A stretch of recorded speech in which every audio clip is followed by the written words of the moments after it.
Welcome, our distinguished viewers. This is the discussion segment of Development Focus with Gidi Ojo on ITV. Today is the 5th of May, 2021, 5/5/2021. And this is the first edition in the month of May. I do hope that you've been following us since we started this program in January of 2021. This is our discussion segment, and my first guest on this discussion segment is somebody who I can describe as Mr. Versatile. He is like an octopus with hands in so many pies. And that is my guest, Alhaji Bashir Olashopo, better known as Bash Olashopo. You're welcome on the show. Thank you very much. It's a pleasure to have you join us. Tell us briefly about yourself. What should we know about you? Well, viewers at home, or in the office or wherever, good morning, everyone. Like the presenter said, my name is Bash Olashopo, and I've been involved in development work in Nigeria for about 22 years now. Started with Committee for the Defense of Human Rights, later worked for Freddie Shibard Foundation, where I had engagements with the trade unions, the human rights groups, and the civil society organizations. And since then, I've been on the move, worked on HIV/AIDS in Cross River State, in Benue State, in Gombe State, in Borno State. I've been working on different areas. But in the past 6 years, I've been involved in peace building activities in Nigeria, especially in the northeast of Nigeria. And I've also had interventions in Benue State, in Plateau State, and I'm still doing that till tomorrow. And Okay, so interesting. You've been involved in labor, you've been involved in human rights, you've been involved in peace building and security. You've also been involved in health. So, what prompted you to go into civil society? I know you studied English and then education, and then you were meant to be a teacher, maybe a lecturer. What prompted you to go into the development sector? well, let me just say this, that actually when I started out, it's not only just being a teacher. I attended a college of education in Ikere, Ekiti.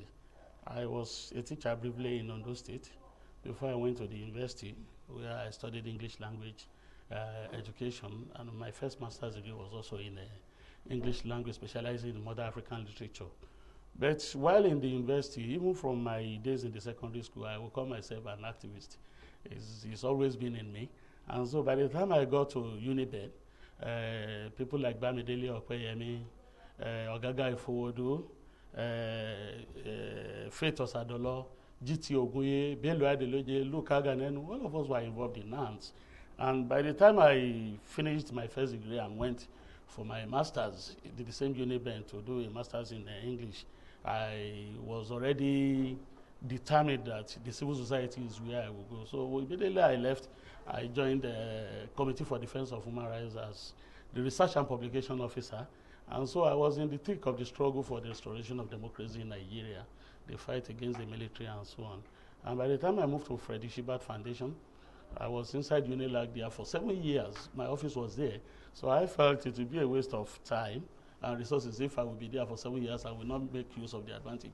So I took a master's in industrial and labor relations in Unilag. And along the line, I came across Professor Isaac Albert of UI. And he was the one who said, look, the way you analyze issues and everything, we have a new program on peace and conflict studies. Can't you be part of it? I was part of the second set that took that master's in peace and conflict studies. And after some time, I felt that where I really belong is peace building, governance, because it's exciting, it's very challenging. You move from, I've been in health, it's the same thing you talk about malaria today, you talk about it tomorrow. In HIV, it's the same thing. But in governance, in security, you are always moving from one challenge to the other. And it takes you all over. And the dynamics are different all over. From one point to the other, you look at Heather Farmers conflict. I know what we did in the Doguwa local government of Kano State. It was a different approach when we came to Waru community in FCT, yeah? And it's a different ballgame when you talk of interventions in the Northeast concerning the Boko Haram issues. And now all these secession issues all over the country, there are opportunities. The Niger Delta was also involved, but we'll come to those ones later. Thank you. We come, we come there. So you are a man bottled with a lot of experience and exposure over 2 decades of activism, of involvement in the development sector, in the civil society. So let's take it from, we are focusing on the secessionist agenda of the Southwest, some elements in the Southwest and the Southeast. But before, there is a proverb in Yoruba land that says, there's no how a rope will be very long that it will not have a source where it is drawn. You were involved in the thick of pro-democracy activism, both as students and after your school. The issue of student unionism, let's start from there. How do you compare the student unionism and activism of your time in University of Benin and other places where you have studied compared to now? Are we getting it right with student unionism? I think just like with every aspect of our life in Nigeria, we seem to be on a downward trend in so many things. But I must also be realistic and honest. Part of the blame concerning what happened to student unionism in Nigeria should come to me and a lot of my contemporaries, because we brought issues that shouldn't be there into it. In 1994, we were in Ife for the NANS convention to get a new leadership. And for the first time, people started bringing ethnocentric issues to NANS. That no, the last time the presidency of NANS came to the zone B, that Uniben had it, Bamidele Okoyemi, then who is a senator today, was the president.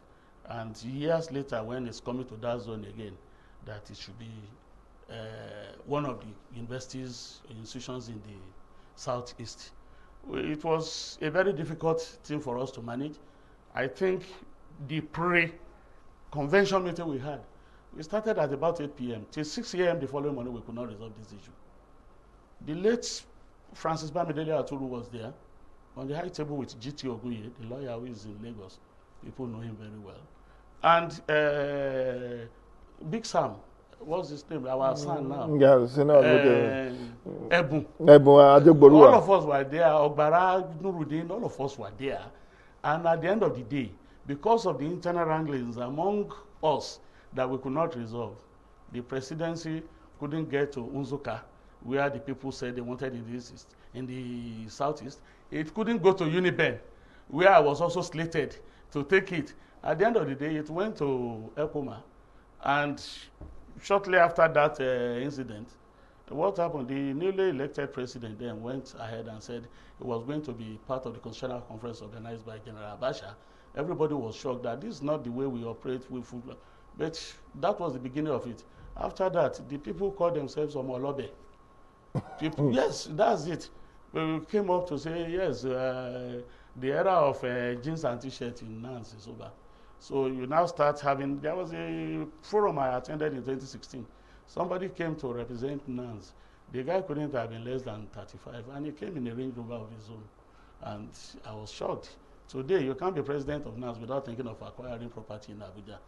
I was aware of, at the time when they came to my house in Lugbe there, and they were discussing NANS. One governor gave somebody from the state who was going to contest as president of NANS the form of 17 million naira to go and use to mobilize support. So that is where we are.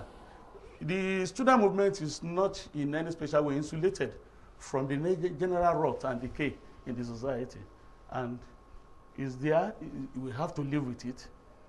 There was a time, I think, Sylvester Odion, Segun Mayegun, all of us, we even thought that perhaps maybe we should mandate everybody to go back and do a postgraduate course and help us and use the opportunity on the campuses to see if we can create a new orientation for some of the people there.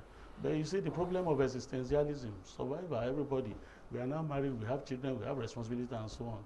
How easy would that be for everybody? And I know you are about being a grandpa now. Yeah, I'm already one. So, with your children yes, giving back. So you are now a grandfather. I'm So, a grandfather, so even though Debo Adeniro is competing with me on that because he's been on Facebook. okay, that congratulations on your grandparenthood. So you are now more like a mentor to younger generation. Now, from student union movement, what is your assessment of the civil society as a whole?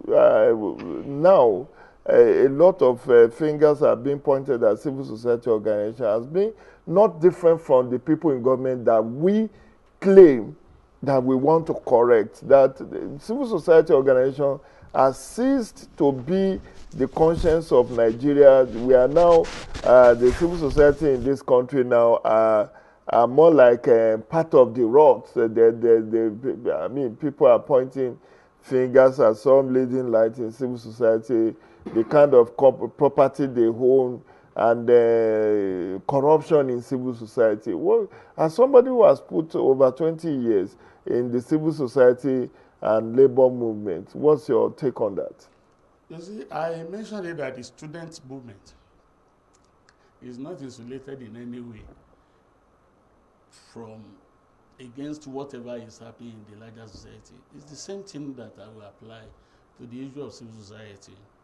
But what I will disagree with is for it to be a general blanket that all civil society organizations, the NGOs, all of them, they are bad. That they are corrupt and whatever. It's not all of them. Yes, there are issues. That is a fact. We cannot pretend those things are not there. But in the scheme of things, there are some of them that are still very reliable. They still, even though some of those who claim also acquire properties. Let's put. I mean, should they not acquire property? Is it that property because you acquisition is one? Do they deliver on what is expected of them? And many of them are consultants. They're also big-time consultants. Yes, because they also make money. I know you are also a consultant. I'm a consultant. It depends. If you want to hire me today now, depending on where you are coming from. There are people I work for free of charge. Yeah. PCRC in FCT will testify to that. PCRC in Yobe and Adama States will testify to that. I don't charge them anything for some of the services I render for them, the capacity building and so on. But then when it comes from another perspective, I also have a family to feed. I need to put food on the table. So I charge you, but I'm very sensible and try to be.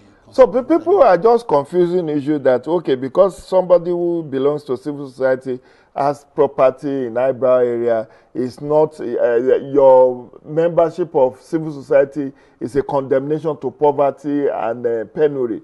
I think that's a misnomer. Well, you can't stop people from saying what they want to say, but my own charge, my call to people in the civil society organization is that they should be upright in the delivery, especially when it comes to the grants you get and the funding. Be accountable, be transparent. Let them see your records. The papers, they are there, they are clean. But more importantly, your obligation is to Nigeria. And that is the critical thing people should take away. Whatever we do as civil society, it is for the interest of the country.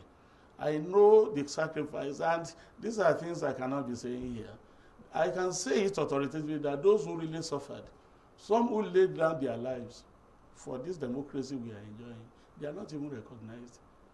I can tell you of people that if I just mention that, oh, we know him as a journalist, but I know what those people put into what we are all enjoying today. And there are those who died that they are not even, they are the unsung heroes. People don't even know them. Okay. Those of us within the inner circle, then we know. There was a time in Lagos that GT Oguye, myself, Olashupo Ojo, Belo Adeloye, we were staying together, but none of us could go out alone. If we are going out, we have to scatter ourselves, because if we are picked, at least the other will be able to go and say it at home.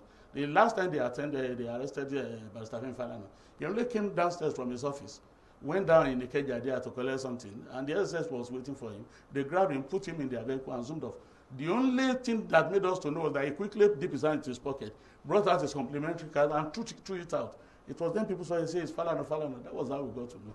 But that's the story for another day. Let's continue. Okay, maybe we'll bring you back to tell us more about civil society and the movements, social movements in Nigeria. But today, let's come back to the critical issue of insecurity. You have been a security and peace building specialist. I know you have worked with NSRP for 6 years plus now. Before then, you've also have wealth of experience in, you told us your second master's degree program was in peace. The third one. Oh, you had 3 master's degree. I didn't know about that. So you should have converted 2 to PhD so that you just have one master's and then 1 PhD. Okay. But nevertheless, it's not too old. Baba Obasanjo got his PhD at the age of 80. So you can as well go, because your wealth of experience needs to be documented and for us to learn.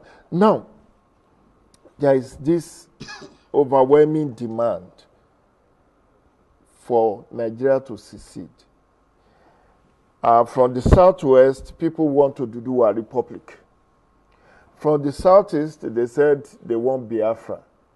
It's only the north that we are not hearing them saying they want out of Nigeria.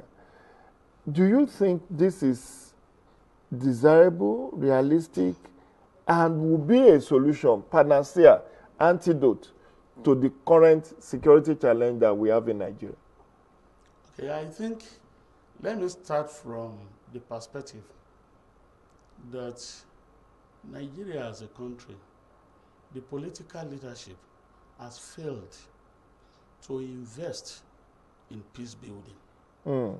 And it is the cumulative effect of that decision, either consciously or unconsciously, to ignore investment in peace building that has brought us to where we are now. Let me state that the correlation between insecurity today and the secession thing must be put in proper perspective. The shout and cries and whoos for secession has been there for long. Let's be realistic about that. Even though it's been loudest from the southeast. After the Civil War, the only conscious and concrete effort that is really on ground we can point to that the federal government made to be sure that, okay, there is proper reintegration was the setting up of the National Youth Service Corps in 1973. That was a program that was meant to move people from young graduates from one community, their own states, to others. If you even get married there, in the course of your youth service, you identify somebody you want to marry, there is an amount the NYC is supposed to give you to start your own family. All this to encourage national integration. But today, with due respect, I think the NYC is bastardized. Every day I get calls from people saying, so you see, Bash, my son has graduated from Unilag and he wants to go for youth service. Is there a way you can help me talk to people? You know, you're in Abuja there, if he could be posted to Lagos or if they can post him to Ibadan. People want to stay in the same enclave now. Now, the link between insecurity and the increased momentum in the call for secession is that insecurity now has become a tool, a slogan that is being used to further justify the call for secession. I remember when MASOP started, I watched Shifra Wazurike on the IT, I was in Lagos then, and he said his reason for MASOP then was that Chief Obasanjo, the then president, appointed service chiefs and did not appoint anyone then from the southeast. That was the main thing. I know AIT asked them over and over that interview. They bring out the clip, you watch it, and they asked him the only response he gave was that the appointment was skewed in favor of some section of the country with the southeast left out of it. So we are talking about issues of marginalization. Now, today, after 1970, there has been no proper orientation, sensitization for Nigerians to believe or rekindle their interest in the Nigerian project. Our leaders seem to take it for granted that these are problems that will solve themselves along the line as we that will peter out naturally. But it's not going to work like that. Let me give you an instance. In 1979, when the elections held, those of us in the civil society, the human rights activists, there are many of us that, if at that point, especially our leaders, Olisa Agbakoba, Femi Falana, Chief Gani Fawemi, all of them, if they had gone to their respective states to contest as governors or whatever, I think overwhelmingly they would have won. But by 2003, when people now felt, let's go into politics, the terrain has changed. In a way, our people seem to have very short memories. They have become heroes of yesterday. Today, the present heroes are those who are able to put cash on the table. And by the orientation of these persons I mentioned, it is not for them to start throwing money around because you want people to listen to you. And that was it. We lost it out then. The people who did not really even understand, who did not even prepare themselves really for leadership, came in and occupied the terrain. And today, the whole country is at the mercy of these people. Now, secession in the Southwest. I will say this, with all sense of responsibility. We are paying a price for refusing to acknowledge a problem that has been staring us in the face. In 2016, UNDP and the Nigeria Stability and Reconciliation Program, where I was Security and Governance Manager, pooled resources together and through the Institute for Peace and Conflict Resolution, carried out a strategic conflict assessment of the whole country. That report is at IPCR as I'm talking to you. That's the Institute for Peace and Conflict Resolution. Go there under presidency. Yes, go there and pick that report, the Strategic Conflict Assessment, SCA, for 2016, but we finished it in 2017. And when we were in Kefi to assess that report, one thing came out clearly. That report showed that the Southwest region of Nigeria was the most peaceful. The possible conflicts, crises you are having there, Omonile, these land grabbers, chieftaincy disputes, and so on. Those were the issues. Unlike other areas where this issue of secession has been there, Boko Haram has been there, banditry was really becoming an issue, cattle rustling, famous areas all over the country. But then in Kefi that day, I warned that the fact that the Southwest appears peaceful today should not make us to believe that we should not do anything about peace building in the Southwest. Because somebody who travels, a seafarer who travels on the sea, knows that when suddenly the sea becomes very calm, it means underneath, it is a serious storm is gathering. And he will start preparing on how he will move to where he can bank his canoe or whatever.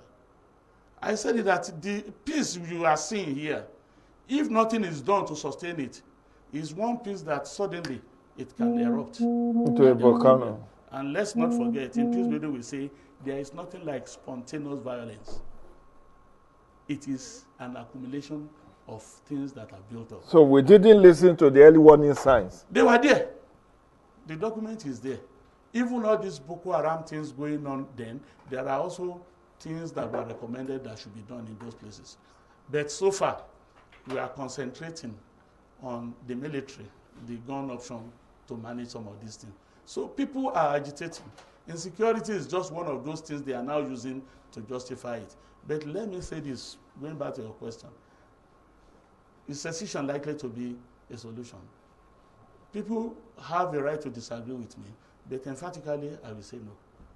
So why no? What's the way out? Okay. No, because now, no, wait, sir. The Odua People's Congress and a number of people, including well-educated people, have said that by June 12, 2021, there will be a referendum and all Yorubas must subscribe to opting out of Nigeria. And there is a groundswell of opinion being mobilized. Then we have the Southeast. If you recall, the attack on government institutions, particularly police authorities, killing and destroying police stations. The ESN, that's the Eastern Security Network, which is an armed wing of the indigenous people of Biafra has been fingered by the police authority, has been the mastermind behind this attack on the institution of security in the southeast. Now, if secession, if we cannot want out, if you feel it's not the way out, what should be the way out? Now, first of all, let's take it from what are the reasons for the agitation. People are claiming they are being marginalized, and that other parts of the country seems to be favored at the expense of some other regions.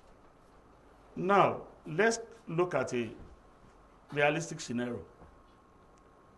You create Biafra today, and you have that for the southeast region. Does that strike you as something that can permanently resolve the issue of marginalization even within that region, when it is even out of the general scheme of Nigeria? And I can tell you it's not going to do that. We don't have short memories.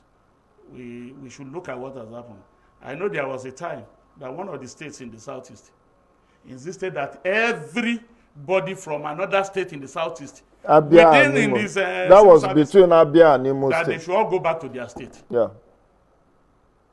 And if that happens, within the scheme of things there, even our people there are people they regard as being superior to others.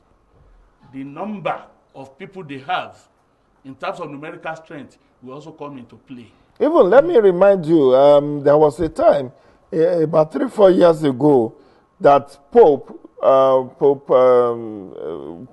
posted a bishop to another state in the southeast, and the people of that they state said he cannot work he cannot be their bishop. Yes, that is within the same southeast. It's not from the. Let's even take a look at the southwest. You see, if you create Odua Republic now, some of the issues that are underground that people tend to be whispering about, murmuring about, those things will now come up. I say this, and I know there are people who will tell you that why is it that it's always the Ijebus or the people from Ogun State they are always seen as the leader of the political leader of the southwest. The Awolowos, the Obasanjos, even the current vice president is from the Ogun State. I also know that after Chief Abraham Adesanya was made the leader of Afenifere, there were issues about his leadership from the late Shubola Ige, complaining that why not him, why not this and all that. These things may not be loud in this space there now, but by tomorrow, if you create that republic, people are going to call. So what is going to be the relationship between the Akoko man and the Ekiti? And what about even the Yorubas in the Kwara? Let me even give you another example. The university that belongs to Osun and Oyo State, I think finally it has been ceded to Oyo State. Yeah. Recently, and a woman has been appointed as the VC from what I heard. But the governor of Oyo State said, no, he's from Osun State. He cannot come and be VC of a university that belongs to us. So these are simple things we are looking at. But they are also going to be the issues of the day when those are republics we are talking about. Creating Sudan and South Sudan. You know how many years it took them to say, okay, we would like to go our separate ways. Since South Sudan went its way, what has happened to in 2011? By 2013, they have been at each other's throat. They are still there. So my take on this is this. We don't have any problem in Nigeria today that we cannot solve if, one, we have the political will, two, we are sincere, and three, we do the needful by investing in peace building. You are talking of investment in peace building as a solution. Yes. How can this be done? Now, let me tell you how it can be done. We used to take things for granted because some of the actions that have happened, maybe it's one particular government that is involved, that government is no longer there, or some people are involved, they are no longer around. We say, okay, let's do away with them.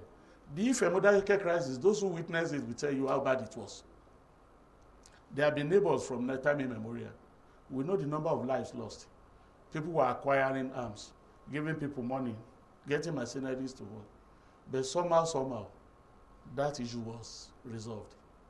Those who were the center of the resolution of that crisis, many of them are alive today. I think Professor Isaac Olawale Abap was deeply involved. But nobody has even called them to say, let's sit down, let's learn from this. How are you people able to do this? I will give you another example. On the 10th of June 2016, we were in Akwa Ibom State, we were in Uyo. By then, that was the height of the Niger Delta Avengers activities. They almost brought this government down to its knees economically because they were just blowing up pipes and whatever.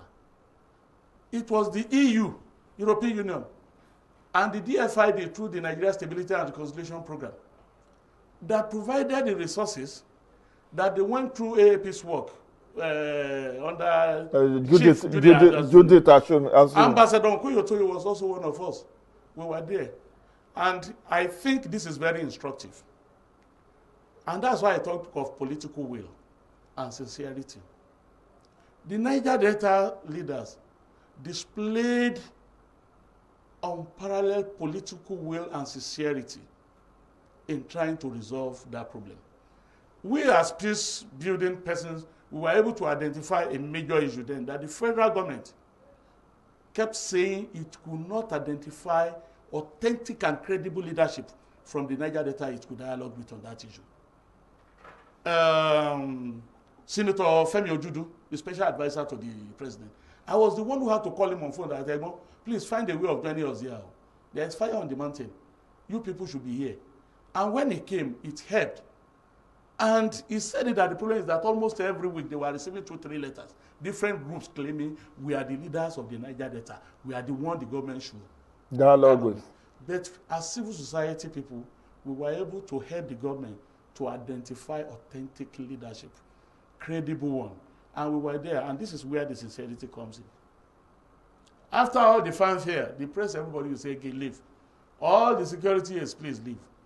I counted, we were 53 left in the hall. We locked the door there that morning. No tea break, nothing. And see discussion.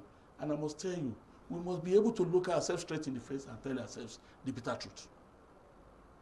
Some leaders that day, if not for the maturity, experience, and the leadership of King J.T. who shared that session, people would have exchanged blows. But some truth were told.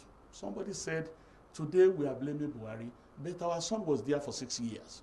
We told him, engage the National Assembly, let there be legislation that could speed up the development in Niger Delta. Even petroleum industry bill. He said that our son didn't do it. Today we are blaming a man who has not spent up to 2 years of his. Some people fed up.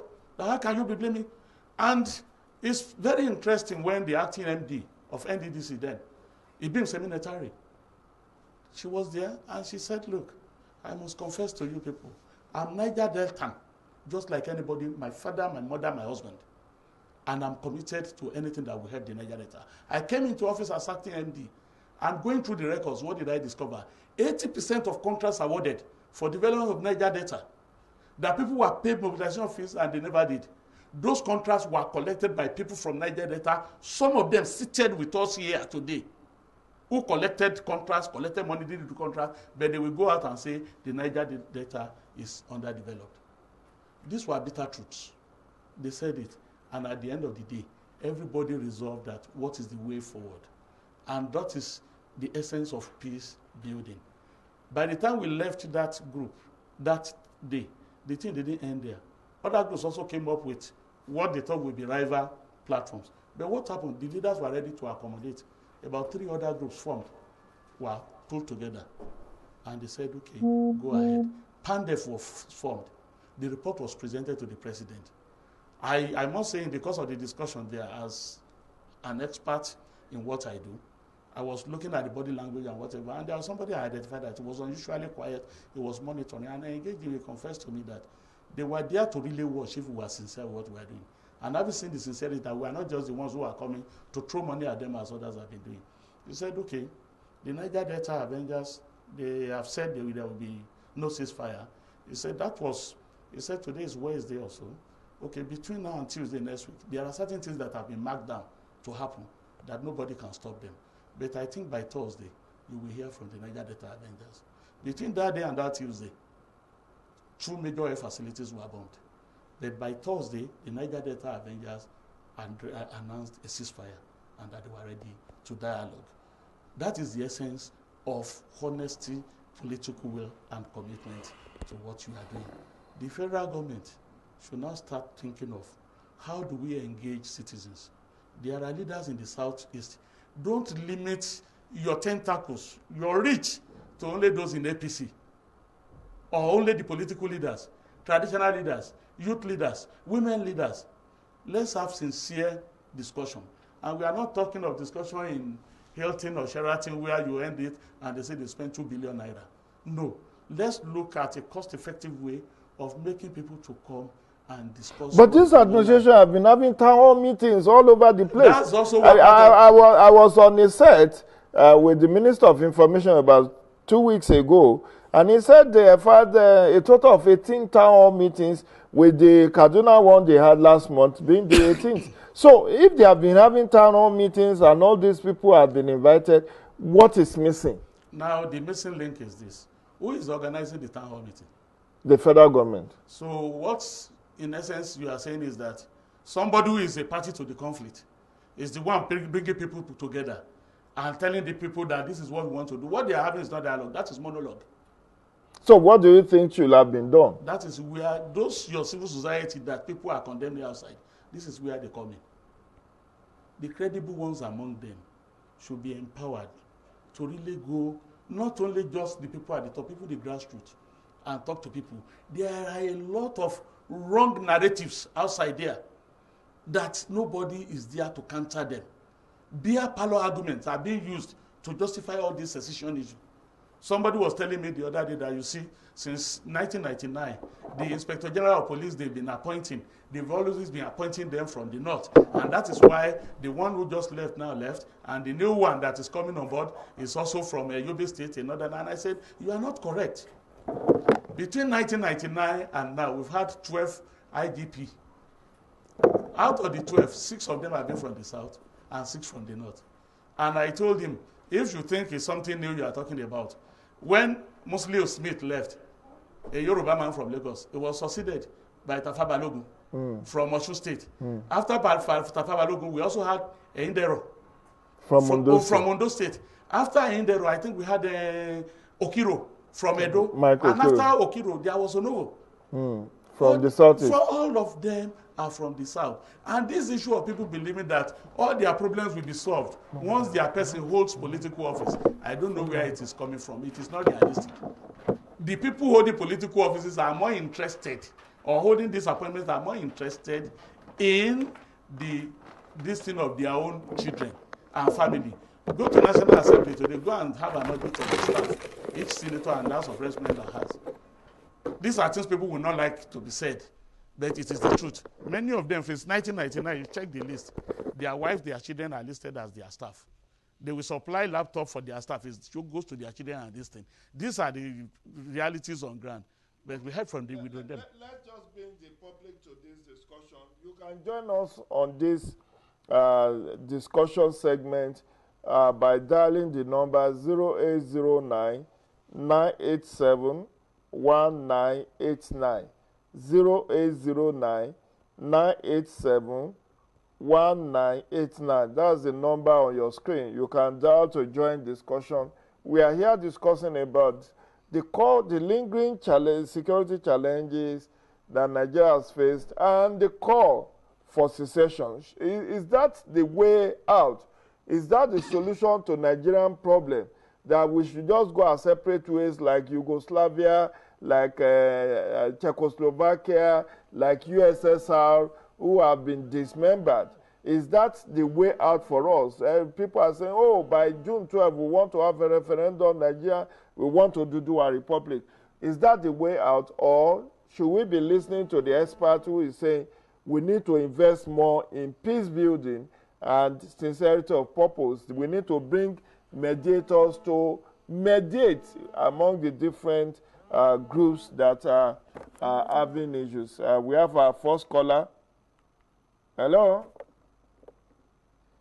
Hello, what's your name and where are you calling from? Hello? Yeah, good morning, sir. Good morning. Tell us your name and where you are calling from. And move away from your TV set. Yes, I've done that. I've already done that. What's the name and where are you calling from? My name is Sonny.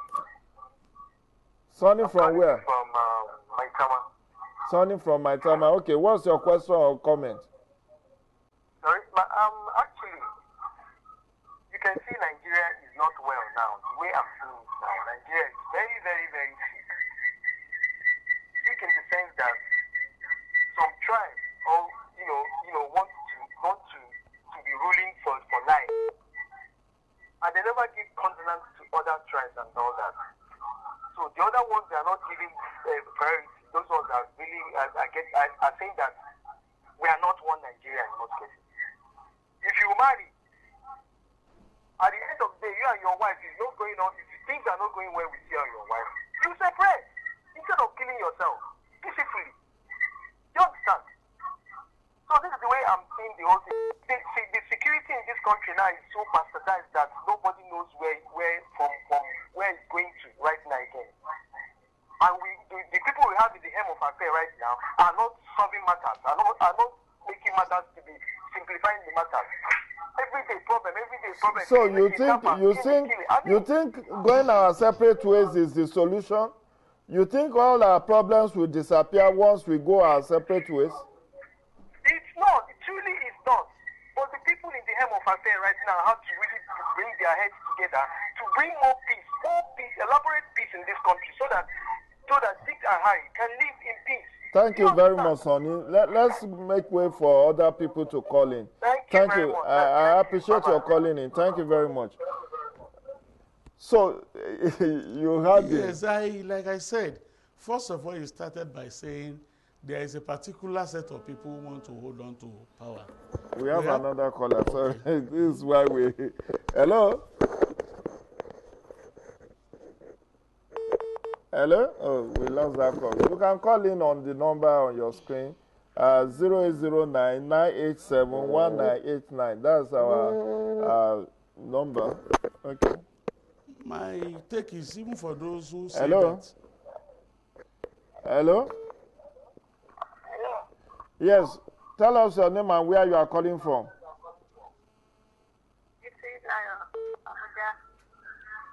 I didn't get that. What did you say your name is? Okay, you can call us back.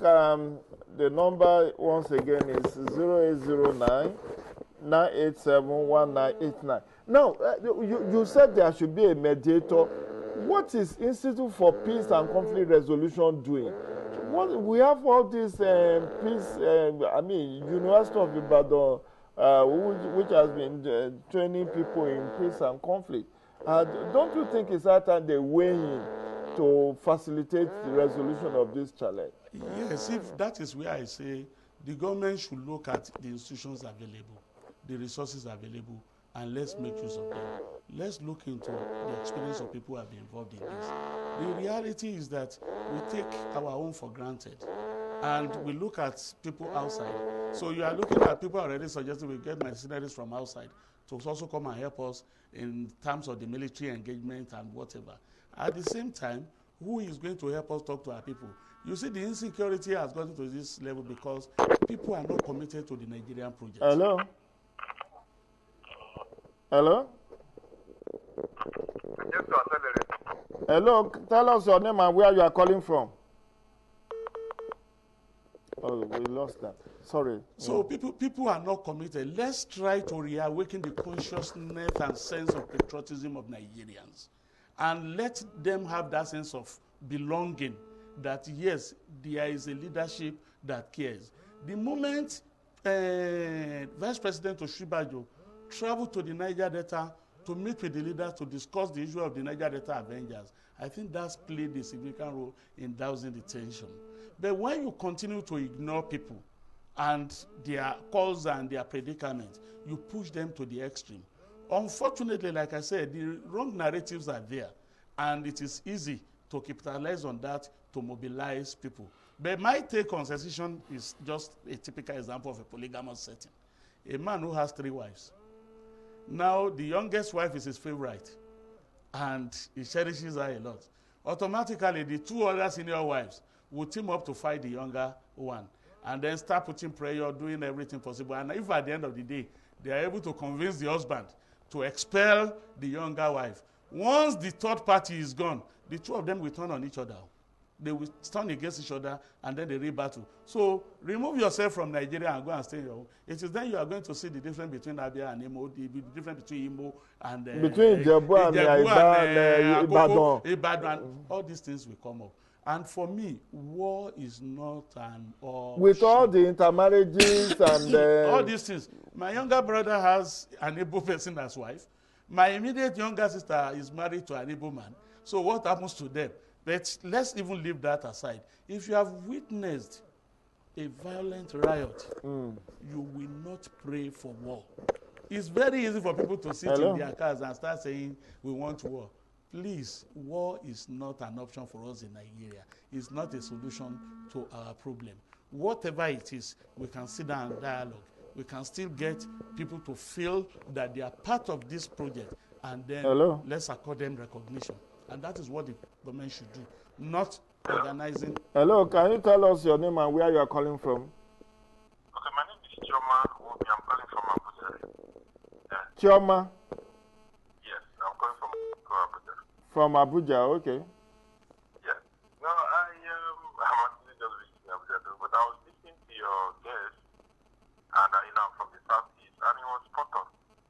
I want to commend him for most of the things he said. Very honest, especially even about the Niger Delta. It's a lot of work for NEDC. Yes. And believe you me, it was impossible what I saw. All those contracts were being done by Niger Delta people, and they couldn't be bothered. Quality was zero. People were taking money and walking away. And the next day, you see them in newspapers and TV saying Niger Delta this and that. The same with the Southeast. I tell them the same thing has been saying. There's a lot of discrimination in the Southeast, a lot of marginalization and all that. You will not solve those problems. Why do you think it's when you open yourself in the Southeast that all those inequity and unfairness will disappear? They will disappear. So, it's right. Those marginalization, cessation and all that, they're all disruption. We don't want to face the problems Nigerians have. It's to institute merit, ensure that people are held accountable for what they do, regardless of where they come from. Focus on building values, sustainable values that will make us a modern society. It's not to be smaller and all that. When you're big and you're fair and you're small and fair, which one is better? You're unfair. Thank you very much. Thank you very much, my brother. That was very good. He's talking about equity, justice, and fair play. That if you have equity, justice, and fair play, you can overcome this challenge rather than everybody opting out. At the end of the day, you are just a fragment, and you can be easily overrun by the enemy. So let's take this last call before we exit this session. Hello. Yeah, tell us your name and where you are calling from. Move away from your TV set. Okay, I've done that. My name is Fred from Abuja. Fred, from which part of Abuja? From Gariki. Okay, Fred from Gariki, yes.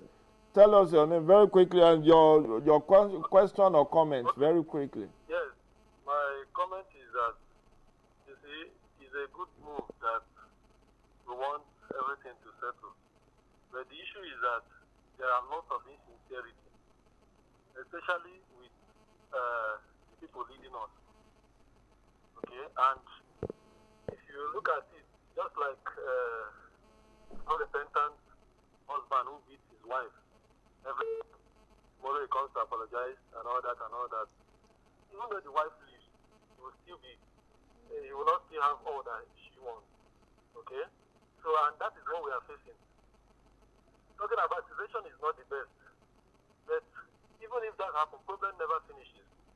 But they will still find a way to solve their problem. Because we're having people who are doing it deliberately. It's not as if maybe a problem comes up, they're trying to resolve it. This one is people are intentionally doing you things. Whatever you want to say, go and say whatever you want to do. Even when you talk about it, they look at it as though you are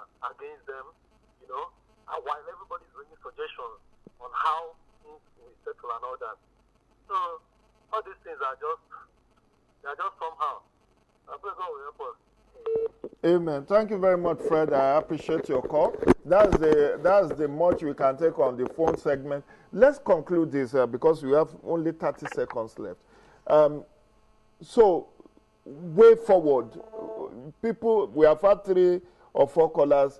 They are all in agreement that secession is not the way out. But they also accuse government of lack of sincerity of purpose and that this whole insecurity seems orchestrated. So how do we deal with it? How do we resolve this? How do we get out of this conundrum? The government should try to reach out to people. Let that disconnect that has been there, let them find a way of reconnecting with the people. There is a big deficit trust between the people and the leadership in Nigeria today. And we are human beings. If you treat me with levity, I treat you with ignominy. That's the point. So people are feeling that the government feels that all these things they are saying is rubbish. And whoever is talking to government that it should ignore people is not doing the government a favor. Let the government find a better way of engaging with the people and getting the right people to do it. On a last note, given your experience working with labor union under Frederick Ebert Foundation, we just had May Day celebration. What is your message to Nigerian workers as we close? The Nigerian workers should brace up. Things cannot, at least from what I can see, will not be very rosy in the next 1 year or 2. The effect of COVID-19, the lockdown and everything, is now just coming out. I will give you an example very briefly. Those who are importing cars, you will observe that when COVID-19, the lockdown came, cars were still available, they were moving better. Recently, I traveled from Ibadan, from Lagos to Abuja. I did not see up to 20 of those Tokunbo cars. Why? All those cars that most of them are accidented. It's when people go out, they get drunk, they do this and have accidents and so on. Now, during the lockdown, those ones that were there for auction, they've auctioned them, they are here now. But the gap that existed then is now we are feeling it. It's the same thing. The economy is low. The government is borrowing to pay salary. I know that. And so we should try as labor to look at it creatively. We are not competing with government. We are not antagonistic towards government. How can we work with our government to lift Nigeria out of the present situation? And that is my take. That is the size of our discussion segment with a security and peace building expert and specialist, Bash Olashokbo. He is a grandfather, he is an authority in issues of security and peace building. Unfortunately, we can't take any more of your call. Our time is up. But if you have enjoyed this, please join us next week for another edition. But before then, we have another discussion segment coming up shortly. Let me use these last few seconds to thank you, Bash Olashokbo, for coming on the program. We do hope some other time when we'll call you, because there's still a whole lot of issues that we've not been able to touch. But I just wanted us to look at that issue of secession, call for secession. The other farmers' clashes, the issue of banditry, they are still there for us to discuss. But maybe some other time we'll bring you around to discuss all of that. But let's deal with this issue of call for secession so that we don't fool ourselves that that is the panacea or antidote to our security challenges. Thank you very much. Thank you for thanking me. Yes, sir. Enjoy the rest of your day and Ramadan Kareem. Okay, So we'll take a short break now and come back for the next and concluding segment of this discussion program. Development Focus with Jido Joe on ITV.